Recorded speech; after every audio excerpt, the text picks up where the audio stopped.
Hi, I'm Rudy Cullen in the CapeCod.com News Center, and welcome to Sunday Journal. I'm joined today by a special guest from the Massachusetts State Legislature. Can you introduce yourself for our listeners? Good to be with you, Grady. Julian Cyr here. I'm the state senator for the Cape and Islands district. So this comprises 19 communities across the Cape and Islands, from Barnstable all the way out to Provincetown, and then Nantucket and Martha's Vineyard, the Elizabeth Islands. This is my 8th year serving the legislature. Hard to believe. I'm used to being the new guy and the young guy, but I'm a lifelong Cape Codder. Grew up in Truro. Went through Truro Central School, the Nauset schools, and spent more years of my life working in my family's seasonal restaurant than anything else I've done. I think I'm going to have to do 7 or 8 terms in the legislature to surpass my restaurant service. But grew up in our seasonal, our seasonal tourism economy. Went off Cape, did some things, worked for some people, and was back in 2016 and launched a very unlikely bid for state senate. Usually a 29-year-old kid from the smallest town on Cape Cod doesn't get elected to these seats, but we worked really hard and knocked a lot of doors and have since been working to represent Cape Codders and Islanders. And, look, the drive up to Boston is brutal. Certainly, especially when you got bridge work and traffic and everything. But I really love this job. It's really been an honor to represent Cape Codders and Islanders, and I feel like I've been able to actually get more done than I even thought I could in this job. And I think we're facing really big, challenging issues here on Cape Cod, right? Mm-hmm. We've got a housing crisis for Cape Codders of my generation and yours, who are really struggling to make a life here with housing. We face a climate crisis that's existential to our way of being. We've got a multi-billion-dollar wastewater problem that we're just beginning to address in most of our communities. And then the real challenges of how do you sustain a vibrant year-round community and provide services to the oldest population in New England, right? Barnstable County is the oldest population of any county in New England, right? How do you do all that against these currents? So that's what I've been working on, and I'm hoping to keep working on that, and here to talk to you about it today. Yes, I mean, it is the election year, of course, so that is the main focus of why you're in here today. We wanted to go down the line. You've already hit the top topics, essentially, but we're going to take one step and kind of acknowledge, how do you feel you've done in those past 8 years, and what would be your plans if you were to get reelected by the end of this year as well, and if you have some behind the scenes, then by all means. But we have first, of course, is the housing crisis, as you've already mentioned. Can we, what can we do about it? What have we done? Do you feel like we need more ADUs? We have the mixed-use development question. Apartments on Cape Cod, an untenable idea to most. But is that where we're going to need to go? What would your solutions be, and what would you like to see more of? So housing is the most dire, crisis facing Cape Codders and Islanders. And if you're like you or like me, right, people who aren't lucky enough to own a home here, if you're renting, your hope of being able to afford a home is increasingly dwindling, especially in the extremities of the region. If you live in the islands, if you live in the Outer Cape where I do, in my hometown, you know what a household has to make to afford the median home price in Truro? Household has to make $400,000 a year to pay that mortgage on the median home price. I don't make that kind of money. Most all Cape Codders I know don't make that kind of money, right? And so this is where we've got to take it, and we have been taking some action, but we've really got to take some dramatic action, both at the state level and then also locally. We're recording this conversation in March, so the legislative session runs through July 31st. So we'll probably have a lot more to sort of talk about by the end of the legislative session. We've already gotten some big pieces done. The legislature passed a $1 billion tax reform package last year. Included in that is a provision I championed. We call it a good landlord property tax exemption. It allows municipalities to give landlords who are renting to year-round tenants at affordable rates a property tax break, just to keep incentivizing them to continue to rent to year-round people. Year-round housing is so tough here because all the market incentives, right, are to rent on a short-term basis. Provincetown did this fascinating study. It takes 36 nights you can rent 36 nights in a short-term rental. It equals the amount of revenue you'd make in renting a whole year-round. So the whole incentive, right, is to rent short terms, rent by the night or by the week in the summer. So the good learn that property tax provision is sort of one tool there. Then we have the Affordable Homes Act. This is a $4.1 billion housing package that Governor Healy filed last fall. She included two key priorities for Cape Codders and Islanders that I've been very involved with. The first is establishing a transfer fee on real estate transactions of a certain level. So it would allow municipalities a local option to put this transfer fee on transactions, say, over $2 million to generate housing, to generate revenue, to generate money, to fund housing in our communities. This is desperately needed. Nantucket has been asking the state to do this for over a decade. Provincetown, Truro, Wellfleet, Chatham have all followed suit in passing home rules, as have all 6 towns in Martha's Vineyard. I believe Orleans is going to take up a home rule this spring at their town meeting. So this transfer fee is a big, big deal. The governor supported it. The speaker actually just the other day came out and said he supports the transfer fee. So the transfer fee is where we're going to get the money to really kind of put a big dent in solving this problem. The other piece the governor proposes, which is something I've been very involved in, I think it was almost my idea originally, was to establish a seasonal communities designation. So this acknowledges that communities like ours that have this seasonal population flux have a whole different set of challenges than mainland communities. And so this would establish a designation. We're working to create an Office of Rural and Seasonal Communities to provide technical resources to our towns, and then allow towns to do a whole host of things: year-round deed restrictions, lease to local programs. Municipalities are increasingly looking at how do we provide housing for our workforce. So that whole toolkit, we're actively working to build this. It's something we're gonna take up later this legislative session. I'm optimistic about this. If we get this done, it's going to be probably the biggest thing we've done for Cape Cod since the Cape Cod and Islands Water Protection Fund. I'll talk about that in a minute. So that's really been our focus there. But I do want to be honest with listeners that the housing crisis is not a problem that I can solve with my colleagues on Beacon Hill, that land use and zoning decisions are made at the local level. And so this is why speaking up at town meeting, or your town council in the case of Barnstable, speaking up in favor of housing is absolutely essential. What is going to be the scale of this problem is bigger than I think most folks realize. And so that local engagement, making sure that, look, people like you and me, and heck, even my opponent, right? All of us Cape Codders, right? Born and raised here, grew up here, are able to make a life here. And if we don't change course at the local level, that's not going to happen. So this is my top priority. We've already, made some significant strides in delivering some policy here, and I'm really hopeful and optimistic that by the end of the session, we'll have some pretty game changer wins for Cape Codders and Islanders on housing. All right, we will stay tuned. And of course, as well tied to the home ownership in general and some of the issues that we've had with affordable housing is, of course, this wastewater issue. The water quality in general is quite diminished on Cape Cod. We've reached national headlines as well, it's much to the sadness of some of our local conservation groups.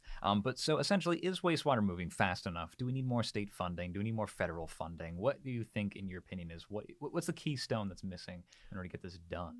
So Cape Cod has had a multi-billion-dollar wastewater problem for years, for decades. And this issue was not moving fast enough until we created the Cape Cod and Islands Water Protection Fund. This is a fund that I was the lead author on, along with Sarah Peak. But the entire delegation, Democrats and Republicans, in 2018 supported the creation of the Cape Cod and Islands Water Protection Fund. And what this is it puts a 2.75% surcharge on room occupancy. So hotels, motels, and short-term rentals, all that money going into a dedicated fund to defray the cost of sewering for Cape Codders. To date, we're only 3 years into the fund's existence, 3.5 years in, $82 million in other people's money has been generated in revenue to fund wastewater. The wastewater project going forward in Yarmouth, $12 million, 25% of that cost is coming from this fund. The town of Orleans is essentially moving forward with a full sewer because of this program. Barnstable has benefited from this. Provincetown and other towns really are accelerating their projects to take advantage of this resource. I want to be honest that the cost of wastewater projects has increased, particularly with inflation. And the fact that we've kicked this can down the road.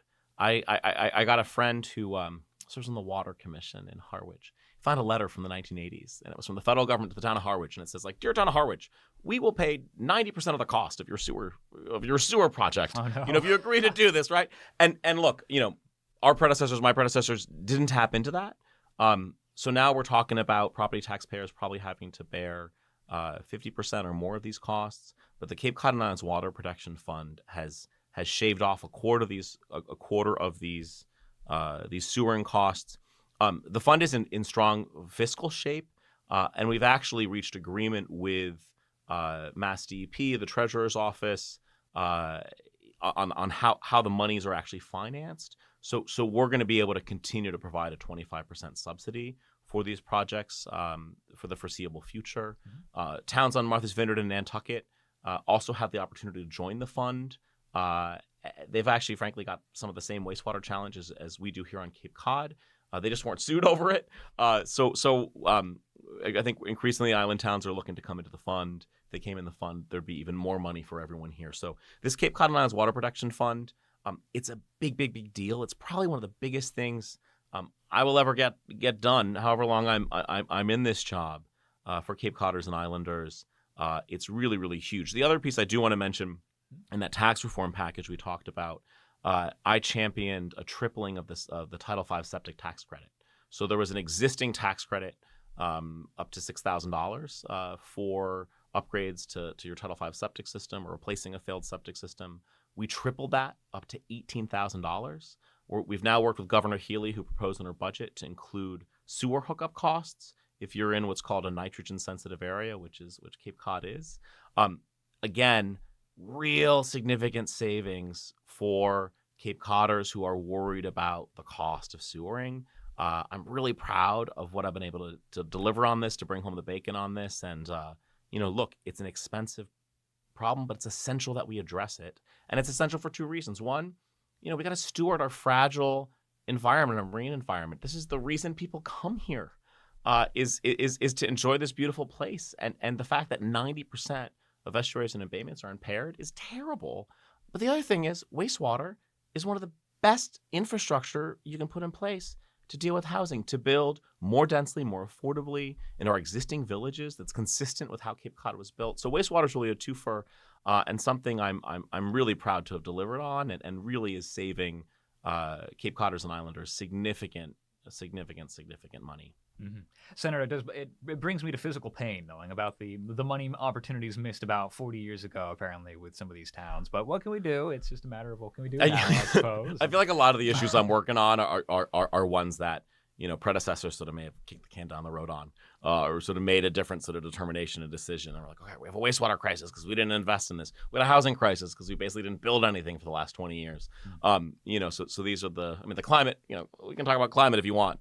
We'll get there. It's on the list. But we're working really hard. To make progress on these issues. All right, awesome. And not kick the can down the road, even on tough matters. If we have spare time at the end, I would like to know, what do you think are some topics that we need to worry about now, as opposed to who your replacement might be 40 years from now or what have you. But up next, of course, we have to keep this rolling. It's going to be transportation. Of course, we have the Cape Cod Canal Bridges Replacement Project, which is the big transportation issue that everyone's focused on recently. But there's other stuff as well. Recently, we've been seeing more investment in EVs and chargers. Cape Cod Chamber of Commerce says that it is the car that brings people onto Cape Cod. So whether or not we go EV or not is directly impacts the Cape's economy.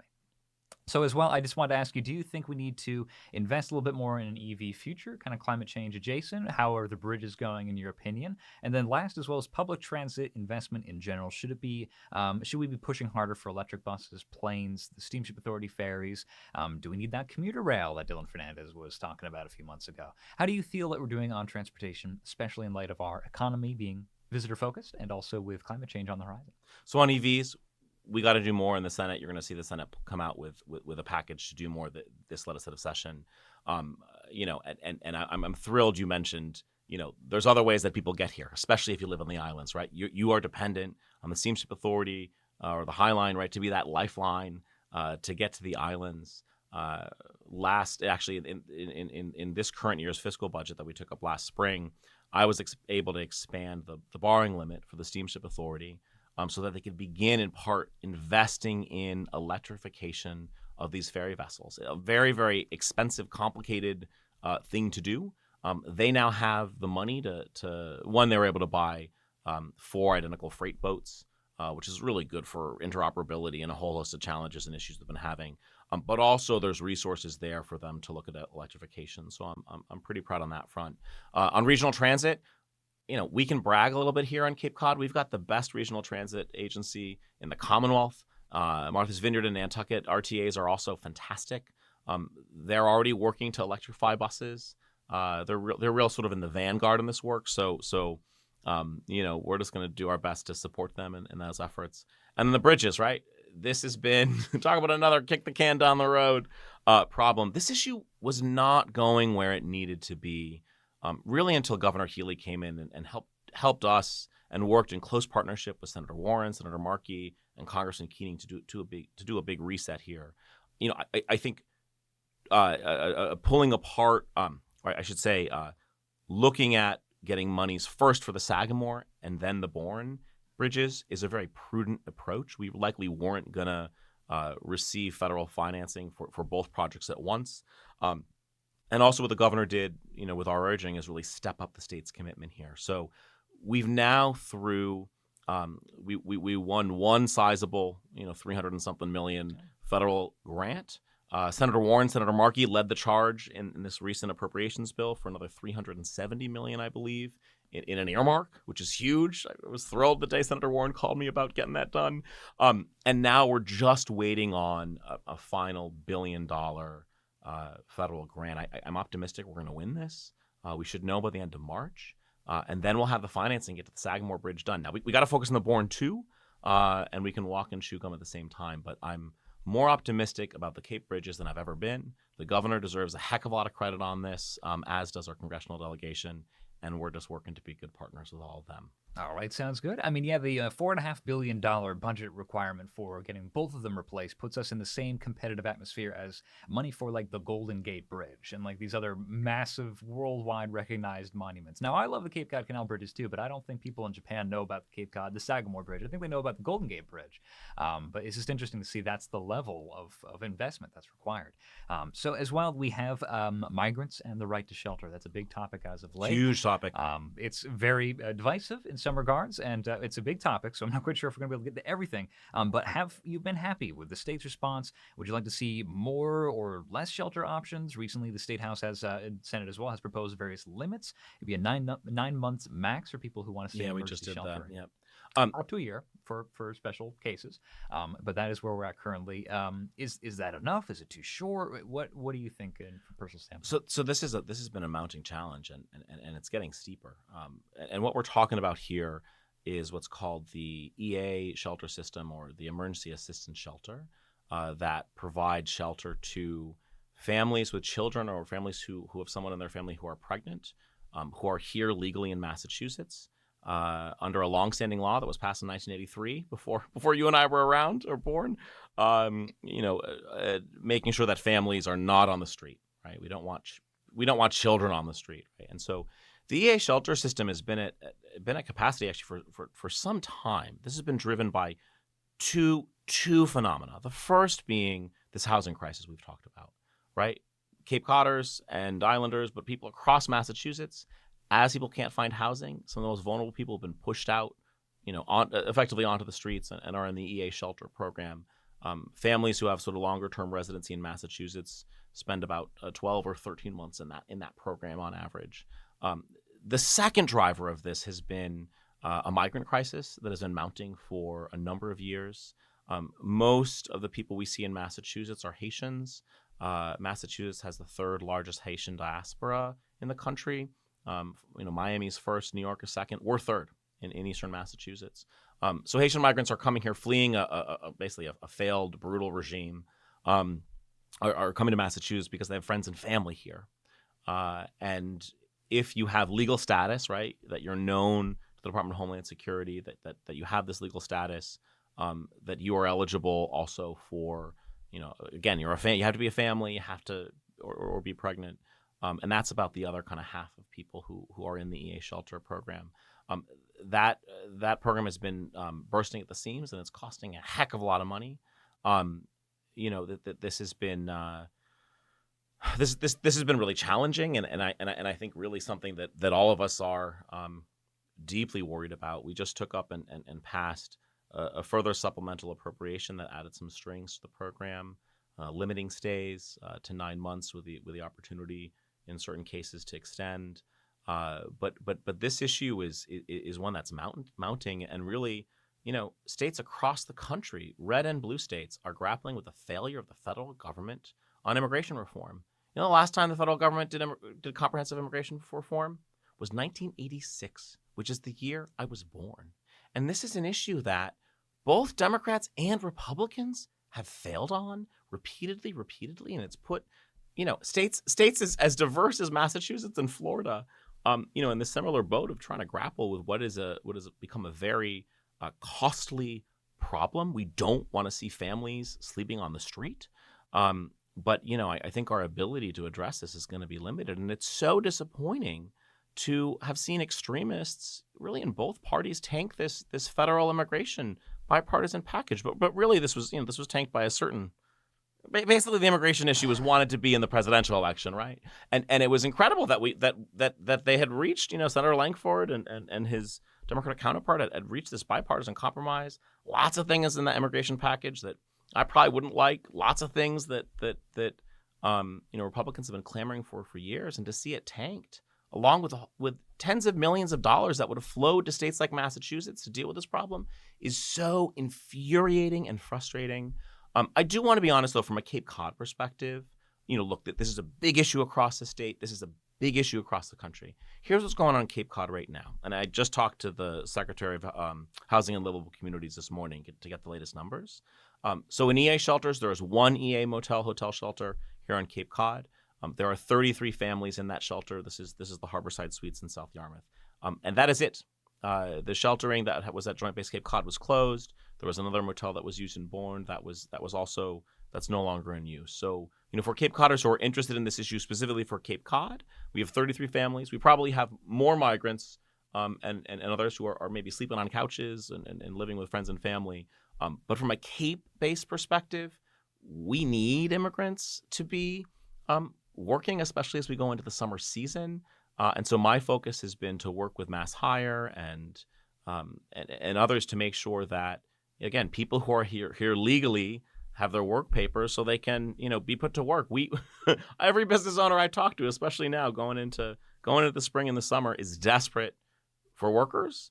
And so that's the focus here. So this is really a bigger debate across Massachusetts, a bigger debate across the country. What's happening here really on Cape Cod is more limited than certainly many of my other colleagues who are dealing with a significant larger population. Mm-hmm.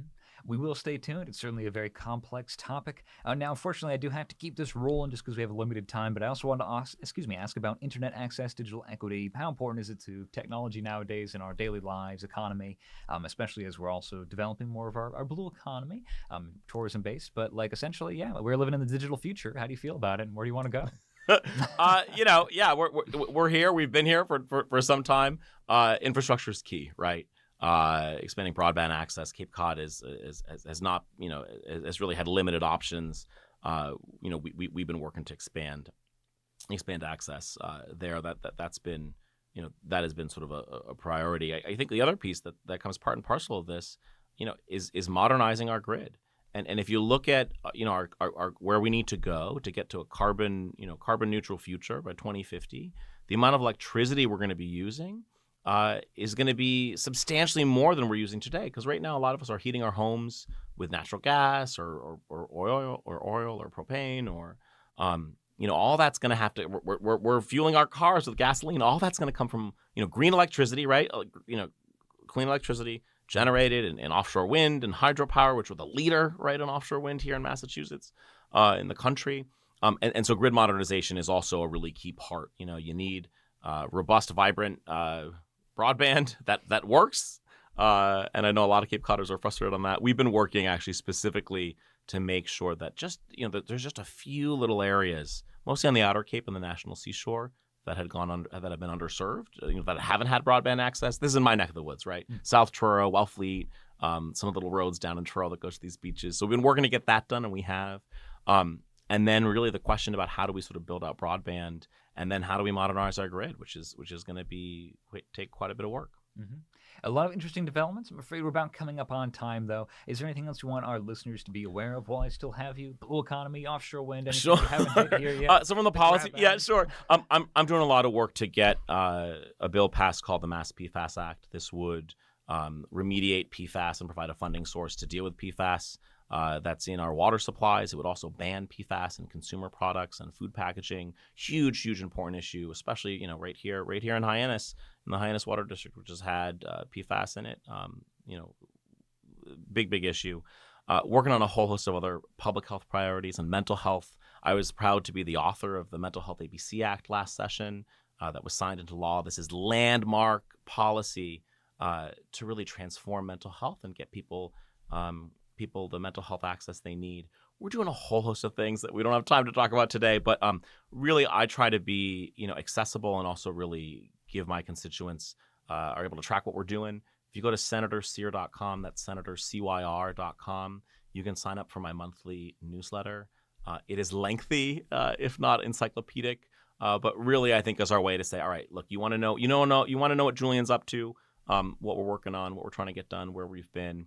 Sign up for our newsletter, take a look, and just really appreciate this opportunity to represent Cape Cod and the islands in the Senate. This has been the honor of my life to serve this most special, unique place. We got some really big challenges. We're making some progress, and I'm as hungry as ever to keep working on these issues. So it's good to be with you, Grady. Thanks for having me. All right, awesome. Thank you, Senator, for joining us for this conversation. I'm Grady Collane in the CapeCod.com News Center, and thank you for listening to Sunday Journal.